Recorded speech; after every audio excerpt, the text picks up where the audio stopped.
आसन वाक़या का कंदासीं। सदर आसिफ अली ज़रदारी पीपी चेयरमैन बिलावल भुट्टो ज़रदारी अरिड़हीं वरसी ते शहीद मोहतरमा बेनज़ीर भुट्टो के ख़राज अक़ीदत पेश कंदे चयो आहे त बेनज़ीर भुट्टो इस्लामी दुनिया जी पहिरीं वज़ीर आज़म हुई जंहिंखे आवाम ॿ भेरा चूंडियो। सदर आसिफ अली ज़रदारी चयो आहे त पाकिस्तान में अॼु शहीद जमहूरियत बेनज़ीर भुट्टो खे यादि करण जो ॾींहुं आहे।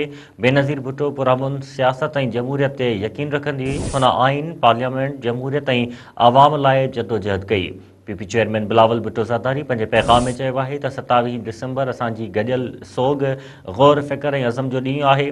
बेनज़ीर भुट्टो क़ुर्बानी ॾेई साबित कयो आहे त पाकिस्तान में जमहूरियत कॾहिं बि सरेंडर न कंदी। ओभर जी न्याणी जी ज़िंदगी जुर्रत ऐं बहादुरी जो मिसाल हुई। हुन मुल्क जे दिफ़ा खे मज़बूत कयो। नाज़रीन, वाक़े पूरो ॿीहर ब्रेकिंग न्यूज़ ॾेई रहिया आहियूं त सदर आसिफ अली ज़रदारी पीपी चेयरमैन बिलावल भुट्टो ज़रदारी अरिड़हीं वरसीअ ते शहीद बेनज़ीर भुट्टो खे ख़राज अक़ीदत पेश कंदे चयो आहे त बेनज़ीर भुट्टो इस्लामी दुनिया जी पहिरीं वज़ीर आज़म हुई जंहिंखे अवाम ॿ भेरा चूंडियो। सदर आसिफ अली ज़रदारी चयो आहे त पाकिस्तान में अॼु शहीद जमहूरियत बेनज़ीर भुट्टो खे यादि करण जो ॾींहुं आहे।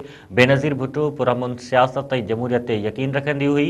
हुन आइन, पार्लियामेंट, जमहूरियत ऐं आवाम लाइ जदोजहद कई। पीपी चेयरमैन बिलावल भुट्टो ज़रदारी पंहिंजे पैगाम में चयो आहे त 27 डिसंबर असांजे गॾियल सोग, गौर फ़िक्र ऐं अज़म जो ॾींहुं आहे। बेनज़ीर भुट्टो क़ुर्बानी ॾेई साबित कयो त पाकिस्तान में जमहूरियत कॾहिं बि सरेंडर न कंदी। ओभर जी न्याणी जी ज़िंदगी जुर्रत ऐं बहादुरी जो मिसाल हुई। हुन मुल्क जे दिफ़ा खे मज़बूत कयो।